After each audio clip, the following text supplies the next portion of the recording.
Hello everybody and welcome to Cathro Vision, the daily video series bringing you all the behind the scenes action and technical analysis from the Downhill World Cup series.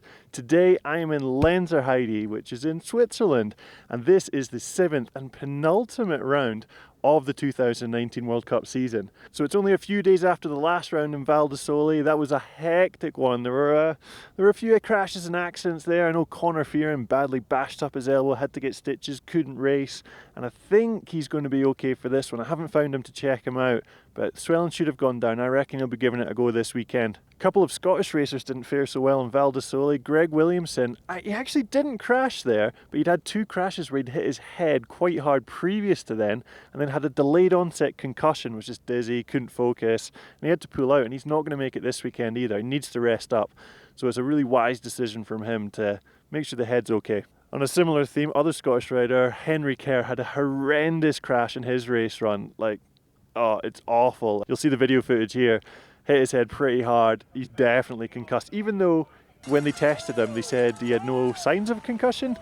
With a head hit that hard, you've got to chill out because it's that second one that'll get you. On more positive news, remember last weekend when Kenta Gallagher stepped in to replace Matt Simmons on the Cannondale team? Well, Matt Simmons is back. He is coming back after cracking his eye socket, and he'll be racing this weekend. But what's really cool is because Kenta qualified last weekend and they enjoyed having him around, they're keeping him on Matt Simmons' spare bike, so he's going to be racing for them again, which is cool. In other positive news, Remy Therion's just had a little baby with his partner back home. He's been relaxing at the hospital and at home with the wee child, and now he's going to come and race, which is really cool because he is on form and excited to see what he's going to do in this Lenzerheide track. So something that is new for me this year is this is a track I have never been to before. All the other races I've either raced before or ridden there before, but I've never been here. So I'm going to be experiencing this track brand new, so hopefully my reactions will reflect what you guys are feeling back home. I'll try and give you a really good look at this and give you a really good feeling of what the track is like. Going on feedback from last weekend, people were saying, oh, it's a bit blurry when you're trying to show the track. You should shoot in a higher frame rate, so that's what I'm going to try this weekend. If you think it's clear and looks better, let me know. Rain's coming down, I need to get the brolly up. Get the brolly up and let's check out this Lenzerheide track. Is it Lenzerheide or Heide? Lenzerheide, yeah, come on. So straight out the gate, we dive out into the open piste. It's been ridden quite a lot, so it's down to hard pack, and there are a few rocks and things around this first corner. One thing riders always have to be aware of is the taping, because you get drawn into the main line, but look at the taping, there's bits of grass on either side, so you've got to keep an eye out for wide lines and tight lines. Lovely views over Lenzerheide as well. That's the lake where the pits are. Timed this so well. We knew it was going to be stormy today, and one of them's just rolled in. Then we're getting thunder and lightning later, so I better hurry up. Man, this first rocky bit is really interesting. There's so many different lines. But what riders have to do in this situation is don't worry about the little specifics. Look at the shape of the track and where you want to go, and then try and find the smoothest line that takes you on like the most smooth curve. So you can see on that next corner that it's taped to go over this drop rather than round the outside. So riders are definitely going to want to try and gap over that stone to get turned in and straightened up for that next drop. One thing riders will be really thankful for with this rain and weather is that the ground up here is so loose when it's dusty and dry, so this rain's going to hold things together and make it super grippy for practice tomorrow. After the first section you traverse across the hill, and then just before you hit the road crossing, I remember last year some riders were step downing from here down into the turn, and I couldn't figure out why everyone wasn't doing it, and the reason is there's not that much advantage other than it just feeling cool, because you can roll through there, no qualms. But I do like a step down. I do like a gap. You know I like a gap. Right, remember the Wild Rock Garden? They're not doing it anymore. Look.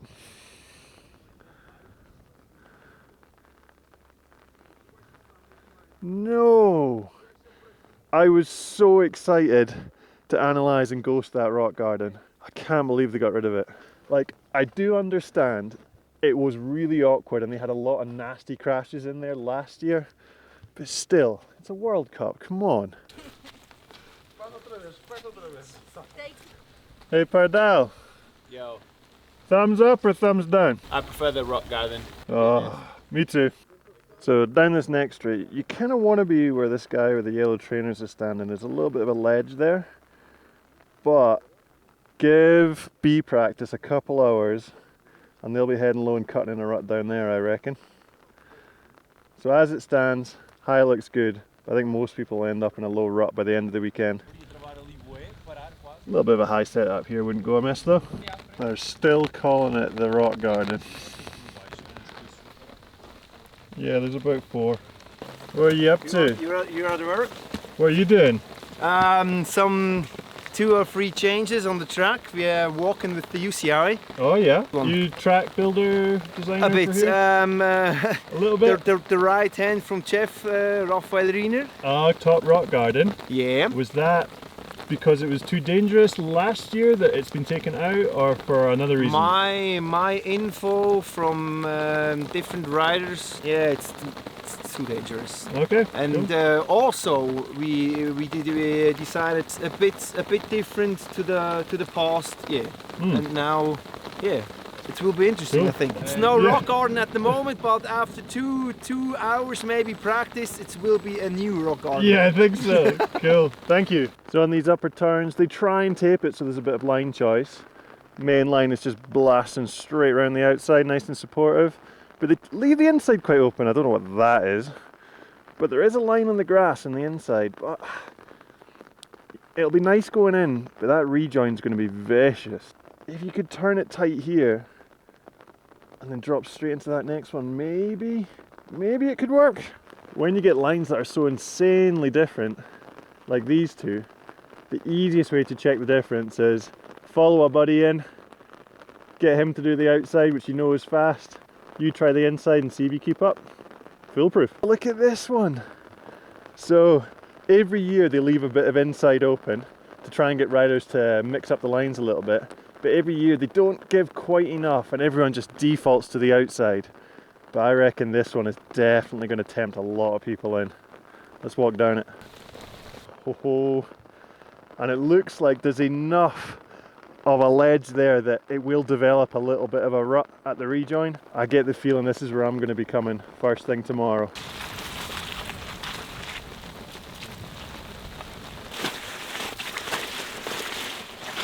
This, I am pretty sure, is the fastest bit of this World Cup track.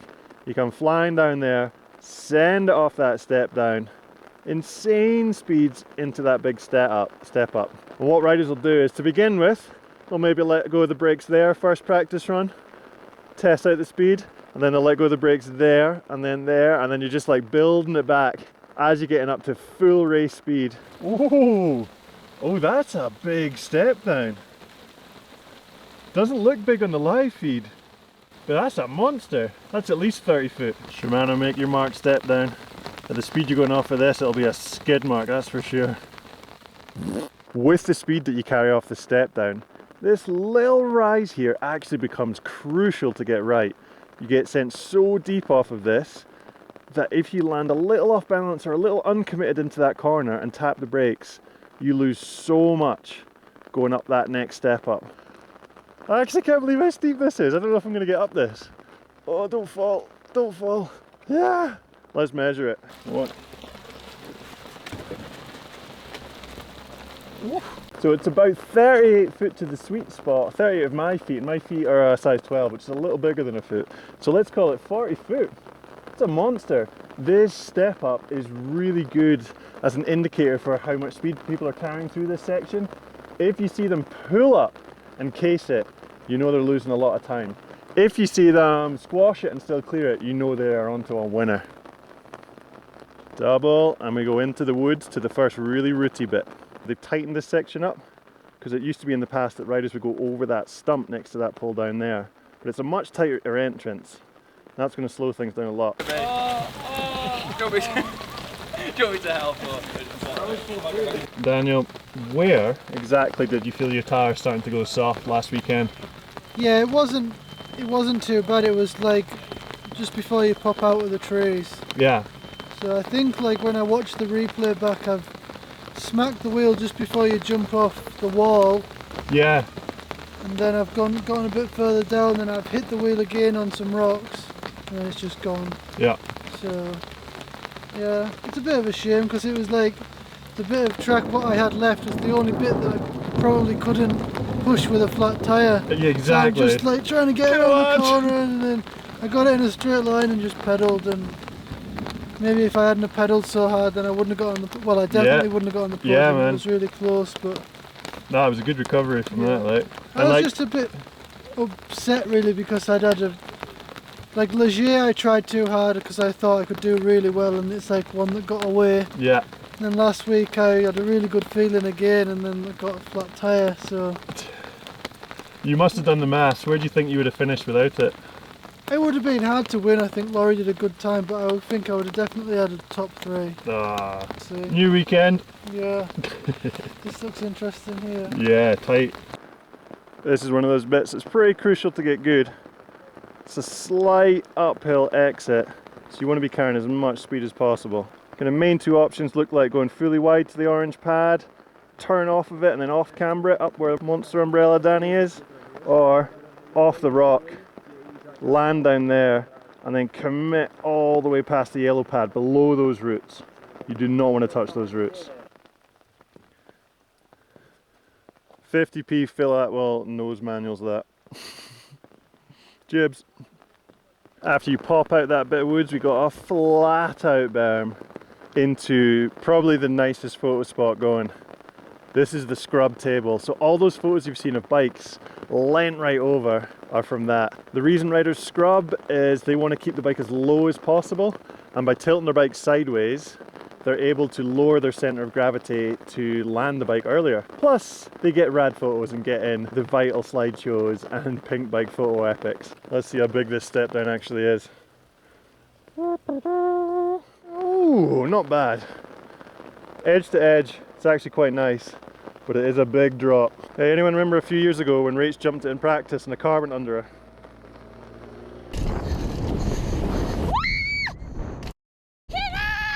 After the step down, we got more of what Lenzerheide is famous for. Big old hard pack bike parky berms. Nothing too exciting here, so let's dive into the woods where I think there might be a new bit. Suspicions are correct. I'm seeing a lot of umbrellas in this next bit of trees. Uh-oh.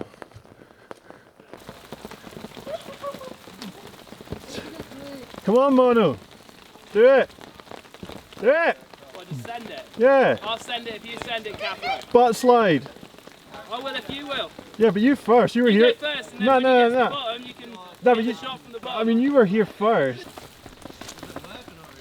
Looks very slippery at the moment. I don't think I'm going to lose any sleep over it, but Yeah. slippery for sure. Probably harder on the feet. It is definitely harder on the feet, yeah. Yeah, I think once you got some Maxis underneath you, Oh, you'll be sweet. flipping heck. at that for a Sponsor plug. streams. Check it out. So, I know I said I was going to go to that line choice bit further up tomorrow morning, but plans have changed. I'm coming here. If it's still wet tomorrow morning, I'd be a fool not to camp up at the bottom of this. So most people to begin with are going to default to this low line because there's some catches where it's not quite as steep, and theoretically you should be able to slow yourself down, but maybe when it dries out, more people will try this higher line, and it might give you a straighter exit down into that next bit. But that patch there, that's a death zone right now. It is seriously hard to convey how steep this is. So steep, bro. And down there it funnels back into the original track. Oh man, I'm feeling a wee bit nervous for B practice tomorrow.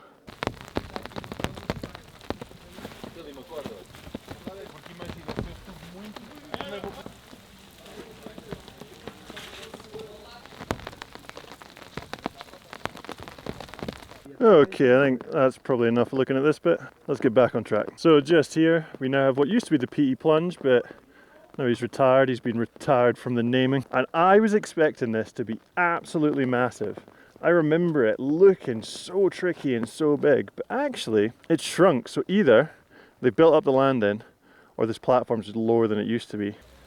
Anyone remember Aaron Gwynn getting his trousers caught off of this?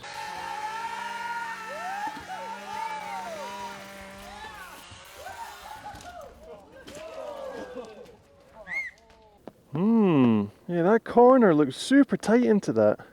So it looks like main choice for riders is either going kind of in the middle in the grass there.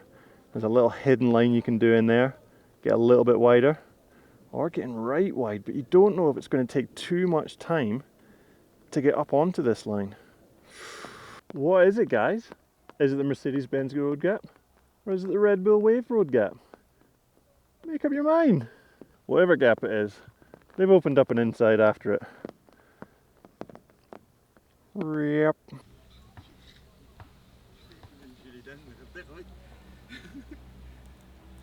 Couple of years ago, people used to go high here, send it down into the next bit and rail that berm. But an inside form last year, so people can swing high and then cut down at that blue pole. Really cuts out the next turn. In World Champs last year, a lot of people crashed in this turn and it was hard to tell why. The reason is it's just really tight and it got really blown out and dusty on race runs. There's a few sneaky roots in there as well. So I remember last year, someone did a gap in here and it's off that stump and landing over that next rise. I don't know who it was that did it. Anyone remember? This bit's way juicier than it looks on the live feed. Is this like worse than it was last year or pretty similar? Similar. Yeah. Wetter. A lot wetter. Yeah, but they put cross hatches on the roots, it'll be fine. They took away the grippy bark. But they put an extra grippy cable over the roots, so that's Perfect. No way, they like threaded it underneath. Ah. So once you've negotiated that pretty chunky, hard to carry speed, awkward, rooty, rocky bit, you're then presented with a choice. Do you take the red pill? The blue pill. Inside does look tempting. So the low line is longer around, but there's nothing too drastic on it. And it does give you quite a nice exit where you can carry speed and you have the option of going high down the next straight. The inside is much rootier, a little bit sketchier, bigger step, and then the rejoin isn't as nice and it looks not good right now. But remember, it should dry up through the week. So, just discussing, I'm going to go film at that big desk. I think you should go tomorrow, practice to the Lenzer slide. Oh, trademark Mono Productions. That's The wittiest thing I've ever said. He's a creative genius, really. Yeah, I am. Yeah, it's true. Get it!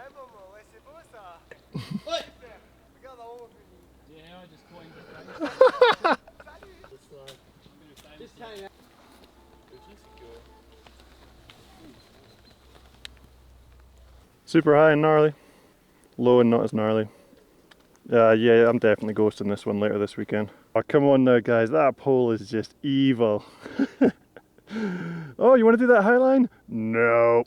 Coming into this lower section, you feel like you're almost home free. But as we saw at the World Champs last year, these bottom turns can make or break your race run. You got to get them real good, real committed. And that jump, that's a hard one to get to land and sweep. The tricky thing about this step up is at full race speed, if you give it say like 20% pop off the lip, you could end up casing it here. But then you give it maybe like 23% pop. Suddenly you're getting sent way down to there. And that is because the angle of the landing is steeper than the arc of your trajectory off the jump. I'll draw a little cartoon if that doesn't make sense. So this last turn, for me, was a bit controversial last year.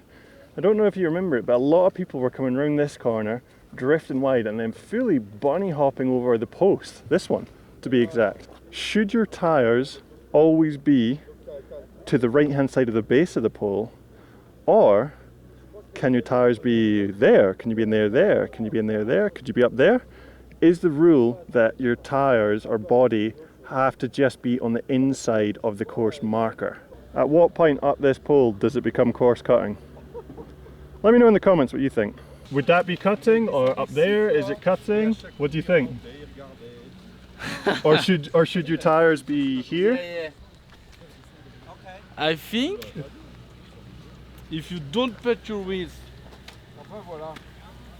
touch the ground on this side, Yeah. it's okay. So does that mean? I think you can jump Yeah. here. Yeah, like, but you think if you did, that would be okay? Maybe? That's a good question. You've thought about it. After 1 hour of reflection, I think you're not allowed to pass your wheel on the left. Yeah, I On the agree. inside of the top of the pole. You can ride here. And above, but not here. We have to find a UCI Marshall. How many Amauris distance-wise do you think that is?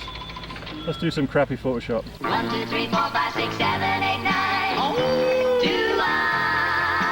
1, 2, 3, 4, 5, 6, 7, 8, 9. Look at them all the way up there. Yep. Big landing. So that's it for track walk here in Lenzerheide, and it's so cool to see that for the first time. Some bits looked easier than I thought it would be, some bits look way harder. So tomorrow I am going to that steep slippy bit, and if you don't want to miss that, make sure you subscribe. If you enjoyed that track walk, make sure you hit the like button, let me know you enjoyed it, and yeah, I'll be seeing you guys tomorrow. Ooh-hoo-hoo. Oh, it's gonna be wild. Yeah, I can't wait. Oh, baby, count up to 9 for me. Oh, baby, count up to 9 for me today. 1, 2, 3, 4, 5, 6, 7, 8, 9. 1, 2, 3, 4, 5, 6, 7, 8, 9.